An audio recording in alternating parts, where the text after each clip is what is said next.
Maximize your yields while spreading out your workload with the earliest maturing winter cereal. Visit kws.com/CA to see how our hybrid rye varieties can work for you. High yields, high quality, high value for your farm. KWS, seeding the future since 1856. I'm Shaun Haney, and this is RealAg on the Weekend.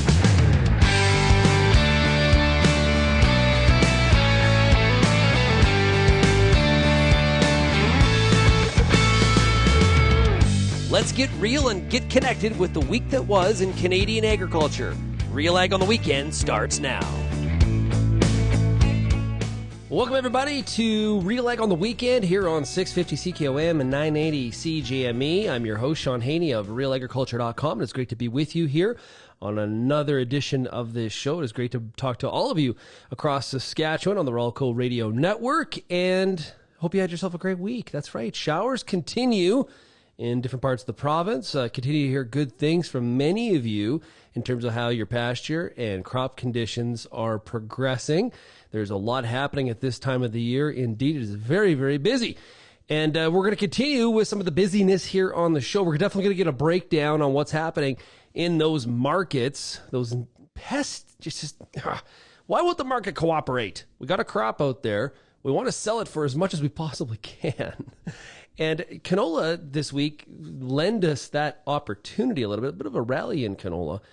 But spring wheat up a little bit, for example, but still, we like to see a little bit higher. We want to go back to where some of maybe those early May numbers were. They were better. Yes, better than where we are today, but that's what risk management is all about. So today we're going to hear from Brian Voth of Intellifarm. He is based out of Manitoba, great market analyst, has a lot of customers across Western Canada. Brian's going to shed some light on what exactly is happening here, and most importantly, what do we do about it? How do we manage the risk through times like this as we're seeing what many are describing is an above average crop out there on the Western Canadian prairies. We're also going to hear today from Tom Wolf of Agrimetrix. He is going to talk about sprayer cleanout. Very important topic, especially when we're struggling with wind and we're changing our plan and we're potentially changing products that are in that tank. Sprayer cleanout, very critical. And we're also going to hear from Kaeley Kindrachuk. She is with Sask Canola, talking about on-farm trials with canola. Okay, if you have any feedback on today's show, we'd love to hear from you. You can send me an email, shaney@realagriculture.com.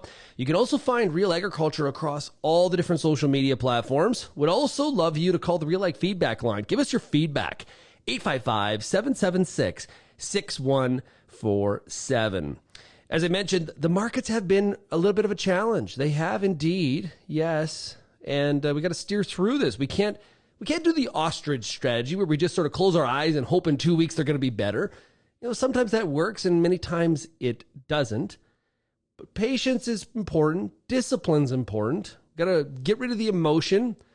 Make sure we don't develop any sort of a panic mechanism based on, one or two daily moves in the market. And it's all challenging. This is hard. We've seen this in our Canadian Farmer Sentiment Index that we do. We're going to have a new survey coming out this month, but what we've really seen is that farmers' confidence, it's been less than positive. The market has really bounced around. It's hard to have confidence at this time, but we got to have resolve because this is, we make money out in the field. We make money out in the pasture, the ranch, in the livestock barns. But what we really bring it home is some of this side of it, is the marketing side of the equation. Earlier this week on RealAg Radio, Lindsay Smith hosted on Tuesday, or a Wednesday, I should say. And Lindsay had a chance to catch up with Brian Voth of Intellifarm. And here's that conversation. Why is corn terrible and wheat great? And you said wheat is not great. But let's start there. We have a bit of an interesting dynamic with corn and wheat prices right now. So what's going on? We do. I mean, in corn, few surprises, obviously, with that acreage report last week from USDA. A lot more corn in the ground than what was expected to be planted this year. That is going to have some pretty negative connotations to the balance sheet. However, I also think that a lot of that's probably already somewhat priced in, along with the fact that you can't ignore the amount of moisture and flooding and what that's going to do for acres. So it wouldn't surprise me if at some point they end up resurveying acres down the road like they've done in past years. Or at the end of the day, the yield is just going to be a lot lower than what is expected or than what's penciled in right now. So balance sheet wise, I mean, if you take 181 bushels on 91.5 million acres, yeah, the balance sheet looks ugly, but that's not really an accurate way to look at it, I don't think.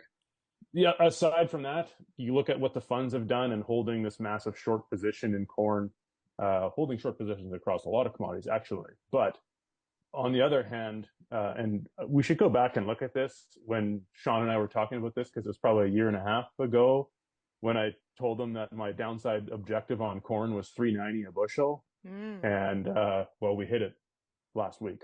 Okay. So to me, I think the downside on corn is relatively minimal from here, which does not mean that we're going back up necessarily. Right. But it just means that we could move into a sideways range. And if you look at a bit of a history lesson here going back, after that run up from 2010 to 2013, when we came down in 2014, prices essentially went sideways from 2014 to 2020. Right. So now we've had a similar pattern again, a run up in late 2020 till the highs in 2022. Now we've come back down. And then back then, that 390 to 420 level, that was kind of the highs back in 2014 to 2020. To me, that could very well be the new floor price. Right. And now we move into a sideways range until we know better what this balance sheet looks like, where the supply is going to be at. And on the plus side, with prices now being at kind of 4-year lows, it should be also generating more demand. And that's a big part of this puzzle. Yeah, absolutely. Got to chew through it somehow. Exactly. Yeah, exactly. Okay, so not a great feeling to maybe be near the floor, but maybe it is a floor. And that at least adds a bit of like, okay, this is what to expect and we can make decisions going forward. Well, and if you're near the floor, it's just less distance to fall. That's right. And if you're feeding livestock, it's great. Let me tell True. you, that is a wonderful place to be when corn prices are that low. Spoken as a livestock producer. Okay, so then what's going on with wheat then? Is it, as you say, it sucks less than corn? I would like to just say wheat's doing not bad, but I like wheat. So there you go. But where are we at with wheat? I'm not a wheat fan because when I do budgets, I'm like, why do we grow this? No. Aside from, I know that we need to, and you can only grow so many oats. See, like I love oats, but that's just not feasible necessarily either. So, on the wheat side, so same thing actually, similar to corn, Chicago wheat also has gone back and found the old highs from 2014 to 2020. But Kansas and Minneapolis have not. Those actually still have further downside ahead of them potentially. Okay. But it also makes sense because the hard wheat balance sheets are a little tighter than the soft wheat balance sheets. So it does make some sense why the Kansas and the Minneapolis prices have held up a little better than the Chicago prices. Unfortunately, to me, that means that there is still potentially more downside risk ahead of us in the Kansas and the Minneapolis prices. So, and again, to me, when we do budgets, like even at, if we're looking at $5.50, $6 corn prices, which would be previously absolutely exceptional prices, now they look kind of, it still pencils out better than $8, $9 wheat. Right. So that's why I say like it's hard to say that corn sucks and wheat looks really good when I kind of look at it the other way. Yeah. That's Brian Voth from Intellifarm. One of the things there I take out of that is the reminder, make sure you know your numbers. Critical. Obviously, paying attention to what those prices are relative to where they were and where we potentially think they are going, and reading those charts are important. Also, our cash flow is important. Margins, as Brian outlaid, important. Knowing returns. Everybody has different criteria and the emphasis you put on all of those. But knowing the numbers, pretty critical. It relates to all of them. Okay, let's take a break. We've got more coming up here on RealAg on the Weekend with Brian Voth of Intellifarm. When we come back, you're listening to 650 CKOM and 980 CJME, and it's RealAg on the Weekend.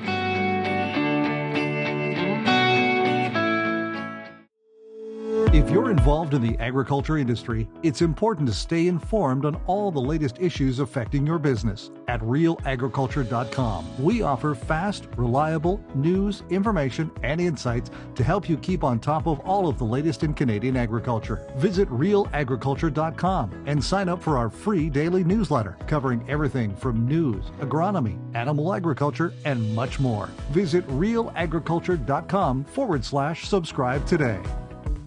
There's a reason we call it the Corn School. Videos on everything from planter setup to weed control, field trial results, and the latest yield strategies. The Corn School on RealAgriculture.com has the information and advice you need to help you succeed. Brought to you by Pride Seeds and BASF. Corn School episodes are available at cornschool.com, from RealAgriculture.com, or as a podcast in your favorite podcast app. Check out the latest Corn School episode today.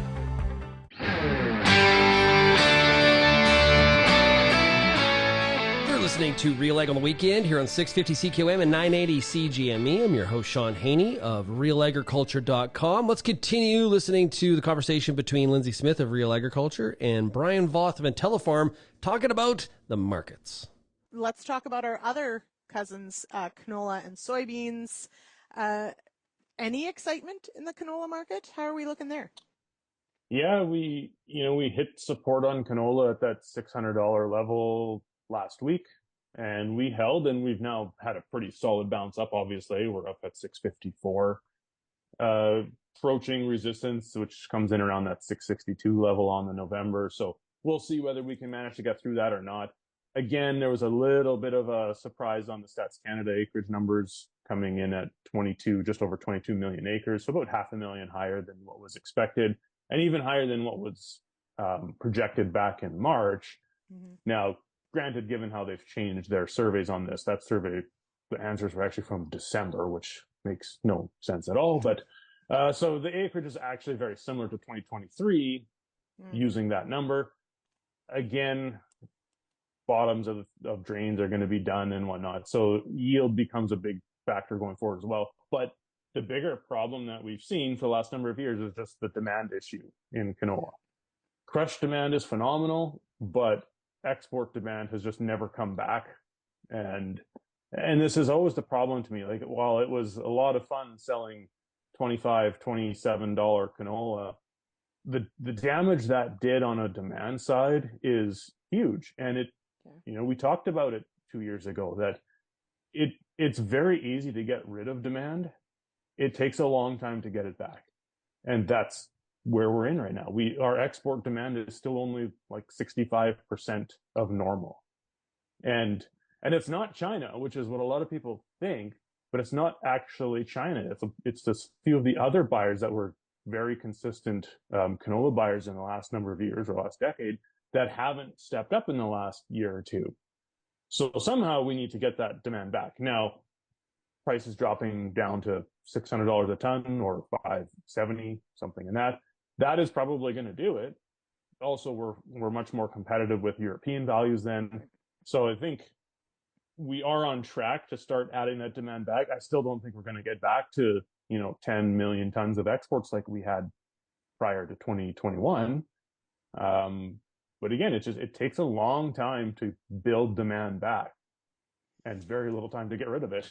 Yeah. So in that, it begs the question on, even if, crush, I assume, is going pretty much at capacity. So if that's the case, then we are dependent. We need that export demand to come online.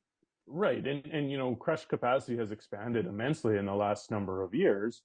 But we can't add 4 or 5 million tons of crush capacity to make up for the lack of exports. We're adding 2-3 million tons, that kind of thing. Obviously, we've talked about this over the last few years, and some of the crush plants that were announced already got kiboshed a long time ago, and some of the expansions have been happening. Some of them are underway or being built right now, like in Regina. So those all get added into the picture, over the next couple of years. But even still, I think when all of the plants were announced a couple of years ago, it was an extra 6 million tons or so of crush capacity. Well, there was no way at that point that we could have that much crush capacity and our full export program. So he said one or the other was going to have to get cut. And given that all these crush plants were being built by mainline elevators, it was like, well, they're going to feed the crush plants and cut back on the export side because crush plants can only do one thing. So you're not going to not crush canola. But then we had that whole situation of, $25, $27 canola, and the export program kind of took care of itself, I guess, in a way. Yes. So not in a good way, Brian. Not in a good well, like I said, it was fun while it lasted, but we also knew that it was not going to last. And now we're on the flip side of it. And, we've kind of said over the last year that 2024 was going to be I don't know, year of reckoning might be a little bit of a harsh way of putting it, but where a lot of farms probably are going to end up selling grain under their cost of production and need to be able to ride that out or plan better or cut back on the cost side, which again, easier said than done. Much easier said than done. Or you could just, as you mentioned, grow oats and solve all your problems, right? Oats knows. Okay. We're kidding somewhat because, caution, how many acres of oats went in? How close is that to tipping? Because oats is feast and famine, right? Yeah, actually, oat acres were lower than what I thought that we would see this year. And oat acres have had this massive pendulum swing the last few years, obviously. $10 oats does a lot to buy oat acres. On the flip side, there is a limit that even the most granola people won't want to pay $10 to eat oats. Yeah, so they're just oats. So you've seen this oat balance sheet just bounce back and forth from like record tight carryout to a record high carryout. Yeah. And you've seen acres follow. And so last year we had like the lowest oat acres in decades, which has brought the balance sheet back in line again. So we knew that there was going to be a jump in oat acres this year no matter what, but actually the jump was less than I thought it would be. We came in just basically right at 3 million or 2.9 million. The comments from a lot of farms right now are definitely that there is a potentially big yield out there, despite the fact of losing bottoms of drains and whatnot. Right now, conditions have been phenomenal for the cereal side. Yeah. But all winter long, we could get $4.75, $5 oats. I'm talking Southern Manitoba pricing, and $5 oats. You needed probably more like $10 wheat to make the same amount of money, which we've never been able to sell for this year. So it just, to me, that was a good reason why I thought oat acres would take a big jump. The other thing I guess I would just comment on some of these acres numbers is because of the lateness on seeding, these acre numbers may not have captured everything. Yeah. And so there might actually be more oat acres in the ground. They just may not have been reflected in these reports because of the late seeding side of things. And this speaks to why it's so important to be thinking ahead, because you could have been potentially capitalizing on some of those numbers. So you're right, Brian. That's nice to hear. There you go. Let's end it there on a positive. Oh, okay. Well. All right. Yeah. There's of course many more that we could cover, but I think we've got lots to sort of wade through. So, Brian, I hope things dry out and stay warm out there in Manitoba. The crops really could use it. Well, we're here's to hoping. That's what the forecast shows, and as long as it's not always like next week. That's right. Yeah, that keeps us hoping, though, Brian. We just keep watching the 10-day forecast. Yeah, like a carrot on a stick. That's right. All right. Thanks so much, Brian. Thanks, Lindsay. That was Brian Voth of Intellifarm. Interesting stuff there about what he thinks about the canola market, and the line that I wrote down. It's very easy to get rid of demand, but really hard to get it back. That seems to be kind of the reality right now for canola is one of the examples, but some other markets as well. Hey, when we come back on RealAg on the weekend, we're going to hear from Tom Wolf of Sprayers 101 and Agrimetrix. We're going to talk about sprayer cleanout right after this. You're listening to RealAg on the weekend here on 650 CKOM and 980 CJME.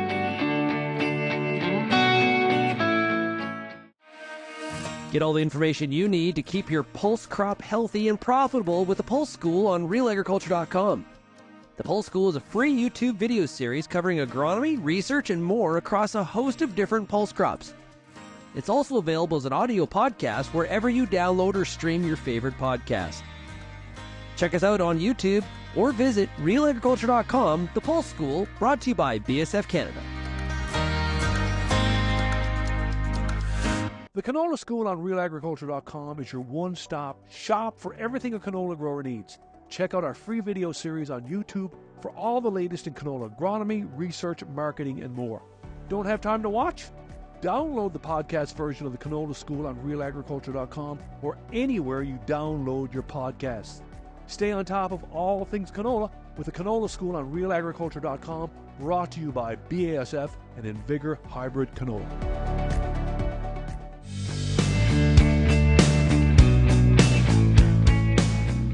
Maximize your yields while spreading out your workload with the earliest maturing winter cereal. Visit kws.com/CA to see how our hybrid rye varieties can work for you. High yields, high quality, high value for your farm. KWS, seeding the future since 1856. Through a lot of the content series on RealAgriculture.com, you'll see the word real, which, is kind of a part of our identity. We're showing the real side of agriculture, what's actually really happening out there in the field, the pasture, or the barn. And a part of that is sometimes we get into some real conditions. In our next interview, you're going to hear Chase Chambers of Real Agriculture talking to Tom Wolf of Agrimetrix, and there's some wind. Yes, because that's been one of the frustrations. It's very timely that this wind happened during this interview, because that's one of the frustrations that farmers have had this year, is trying to balance the weather conditions. Can I go, or should I just wait for it to dry up a little bit so I don't make a big mess out there with my tires in the field? But then I've also got the wind that's causing some issues as well, trying to be responsible when it comes to the drift side of the equation. So that feels very fitting that there's a bit of a wind noise in this next discussion. Chase wanted to chat with Tom Wolf of Agrimetrix about sprayer cleanout, because this is a really important topic. We can cause some serious damage to our fields without really not knowing it till a little bit later on, because we switched products, we didn't do a proper cleanout because, we're in a hurry, and we created a lot of damage. Here's Tom Wolf of Agrimetrix and Sprayers 101 with Chase Chambers of Real Agriculture. Yeah, we did a little demo where we wanted to show the effectiveness of different cleanout strategies. We ran some Odyssey through a boom, and then followed it up with Liberty right away. Obviously saw some serious Odyssey Group 2 damage on the canola. It was Liberty Link canola. And then we did a little bit of a water cleanout, and that was pretty effective actually. But the water plus ammonia did improve on it slightly. The second thing though that we did was we used glyphosate and AIM. And with glyphosate and AIM, when we did not do a cleanout, it was a pretty serious problem. And even a water cleanout wasn't that great. So the AIM component really stuck around the plastic parts of the boom plumbing. And we had to use a proper water and ammonia rinse to get it perfectly clean. So I guess it depends a little bit on how sticky and how oily the formulation is. That sort of determines the amount of cleaning you have to do. Okay, so yeah, we talked a lot about sprayer hygiene. What was kind of the main takeaways with that? Well, the most important thing is to start with proper mixing. Many of the problems that are issues in tank cleanout or boom cleanout are the Group 2s. And we also saw the AIM, and they might be oily products. The first thing we got to do is mix them properly so that they're fully hydrated, and then they don't get lodged in some of the plumbing bits that can hold on to them. The second thing to do is after finishing spraying is to clean out immediately. Don't give it a chance to stay in the boom plumbing or the tank any longer than necessary. And particularly the boom. I mean, the tanks are stainless steel now, but the booms are still rubber and plastic. And so we do have problems with some products sticking to those types of components. So get rid of it. Do an air purge, do a water rinse, do something, but do not store that chemical mixture in the boom. If you do store something in the boom, store a cleaner in the boom and give it a moment to do its job. Right, and what are some of the really common issues? You just talked about leaving it too long, but are there any other common issues with tank cleanout? Yeah, I think the problems are often that we don't know when we're done cleaning, so we're a little bit precautionary. It takes a lot of time. And so, we can do, a triple rinse kind of cleanup that might take, it might take half an hour to an hour and a half, depending on how well you do it. So we've really been promoting the continuous rinse system, which is where you would install a second pump on your sprayer. It would be dedicated to the clean water tank. And now you can clean your tank while you're spraying the rinse aid out onto the crop right away. So it saves a lot of time. It pushes the clean water to the boom almost right away. You don't have to leave the cab. It's a very efficient system, and people that have installed those systems are pretty happy with the time they're saving. Okay. And other times that a cleaning agent is required or a good idea? Yeah, so most labels call for something other than plain water. Most labels ask for ammonia.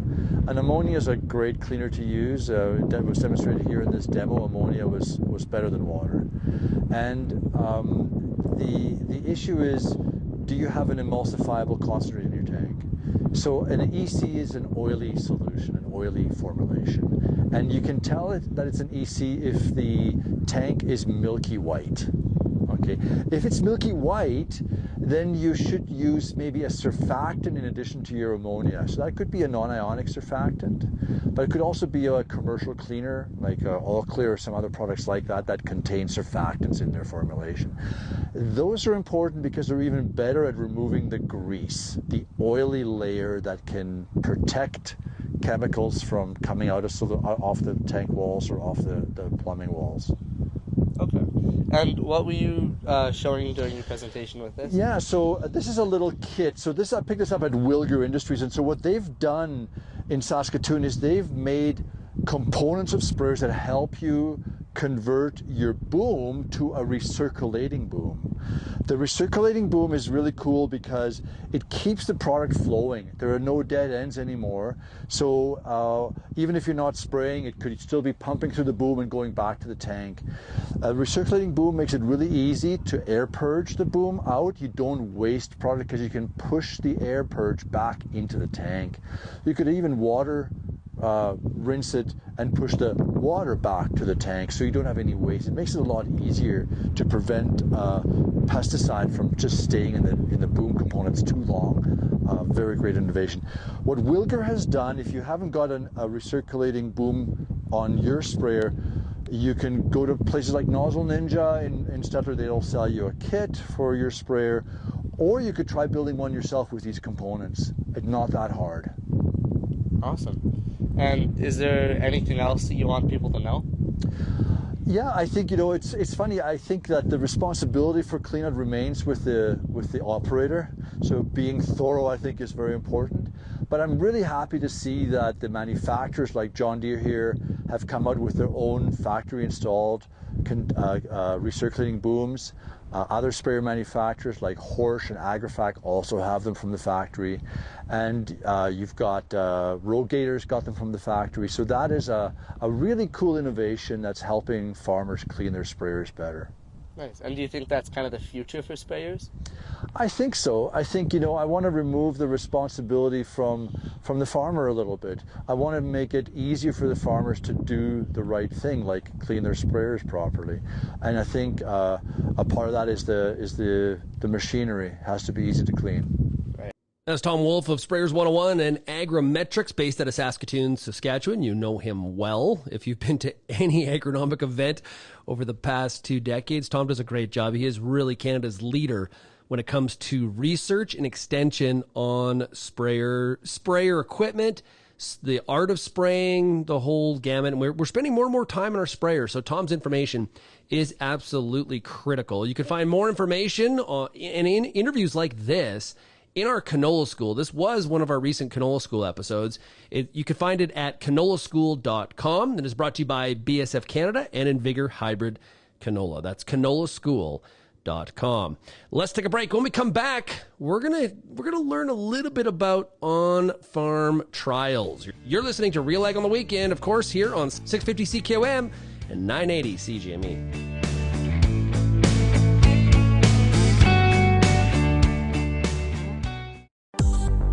I'm Lindsay Smith from RealAgriculture.com. Join me Monday nights for The Agronomist, a 1-hour live and interactive show broadcast across YouTube, Facebook, and X. Monday nights at 8 p.m. Eastern, I host expert agronomists from all over the country to give you answers to some of the toughest agronomic questions. Join us live or catch the replay Tuesday morning. That's The Agronomist with me, Lindsay Smith, Monday nights live at 8 p.m. Eastern.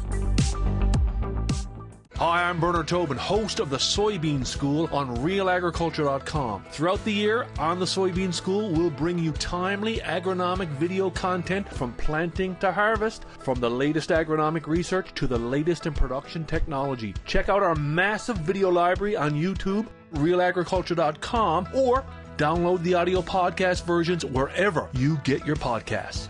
The Soybean School is brought to you by BASF and Syngenta Canada.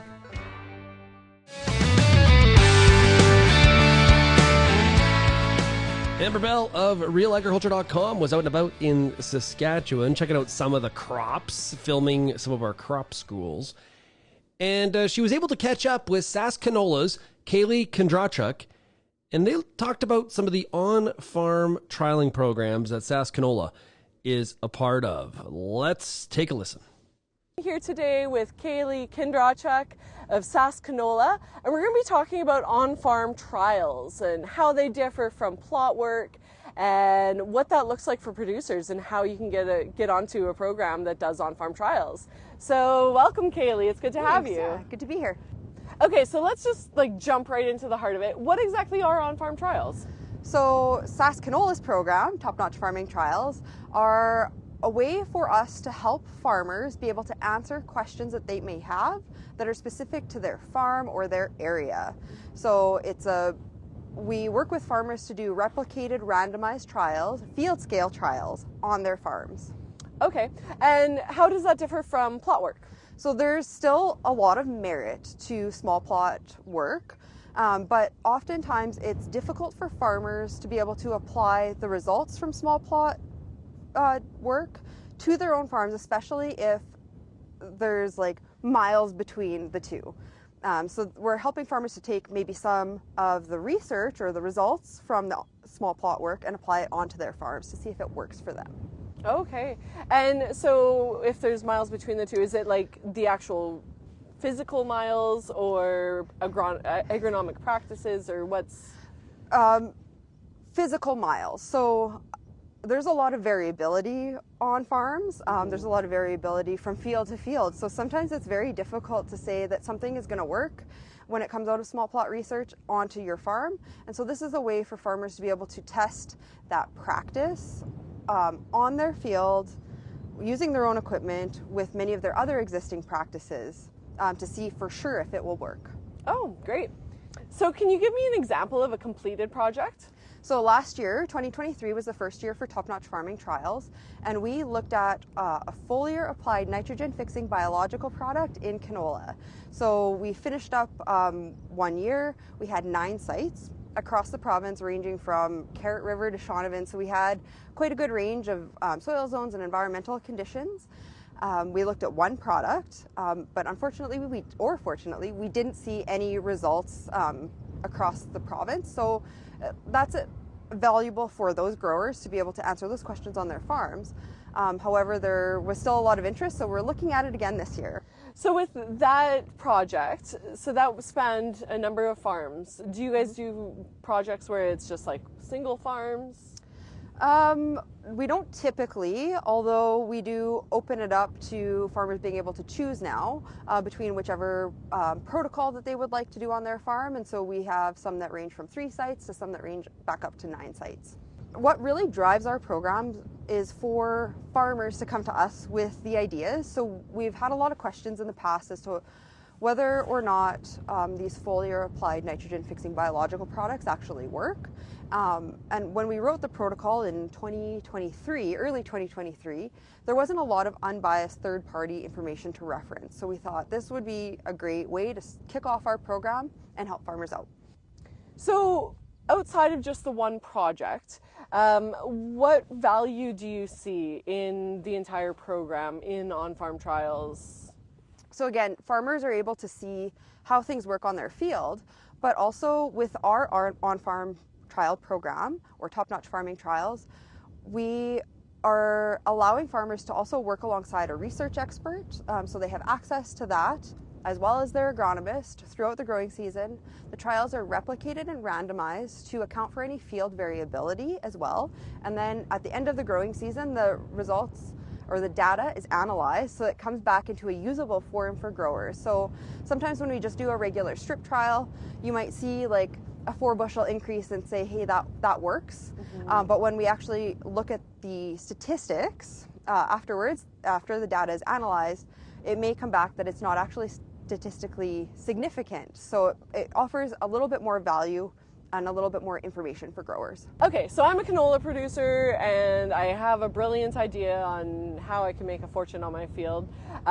Who do I talk to? Who do I bring that idea to? Sask Canola. Anytime throughout the growing season, farmers and agronomists are welcome to come to us with their ideas. And then throughout the growing season and through the fall, before we launch the next program, we're able to get feedback from other farmers as to whether or not maybe they're interested in it. And if we have enough interest, we will be able to write a protocol and offer it to growers. So if anybody is thinking they might have an idea, please let us know at any time. Great. And what support is there for the producers? So let's say they do have an idea, you guys approve it, it goes through. What if that gets funded? How does that work? What does the program is fully covered by Sask Canola. We will also reach out to agronomists to help us. So if a farmer has an agronomist that they would normally work with, we will be contracting that agronomist to help out. So we try to make it really as easy as we possibly can for the farmer. So that agronomist is there during seeding, spraying, harvest to collect samples. And then we also work with Kaeley Kindrachuk with Warwick, the AgriArm site out at Scott, who is helping to manage our program. So she is kind of our research expert. She offers that support to everybody that participates within our program. And how long does it take a project to get rolling? Could be just a matter of a couple of weeks. It's very quick. We started off last year thinking we were going to be offering 2 protocols, and then as we had more interest for a couple more, we've got 4 protocols this year in 25 sites. So it can be very quick. So in addition to working with Kaeley, the Saskatchewan crop commissions that all offer on-farm trial programs do work collaboratively together. So we do have some joint protocols so that farmers are able to do trials across multiple crops with the same protocol if they're interested, so it offers more value to Saskatchewan growers. And then we put on joint events and a trial results booklet at the end of the year. Okay, so my next question was going to be, what can farmers get out of participating? But it actually sounds like they're getting a lot out of participating in this program. For sure, and the big thing is the results at the end of the year, so they know for sure, and they've had access to that research support to be able to put that trial in correctly, and they have the confidence knowing that that data is going to be usable for them. Right, and the data includes the economics on it. Exactly, yeah, we do add the economics for everything as well, just because that's what everybody wants to know. It comes down to the numbers, yeah. Right? Okay, well that's amazing. That's great information, and I really hope people take advantage of that because it sounds like an awesome program. For sure, yeah. We're really excited to have a full program this year, and then at the end of the year, not only do farmers get the results, but they are all invited to a wrap-up meeting. Usually it's in January, and they get their results, their the program results, but then they also get first access to all of the results. So if somebody's doing a canola trial, they'll get the results for wheat, barley, and pulse as well. Thanks so much for joining us here today for RealAg on the Weekend. Now, if you have any feedback, we'd love to hear from you. Thoughts, comments, opinions, ideas. You can send me an email, shaney@realagriculture.com. You can also call that RealAg feedback line. That number is 855-776-6147. You dial that number, press the number 3, and you leave me a message. On behalf of everybody at RealAgriculture.com, this is Shaun Haney, and you've been listening to RealAg on the Weekend on 650 CQM and 980 CGME.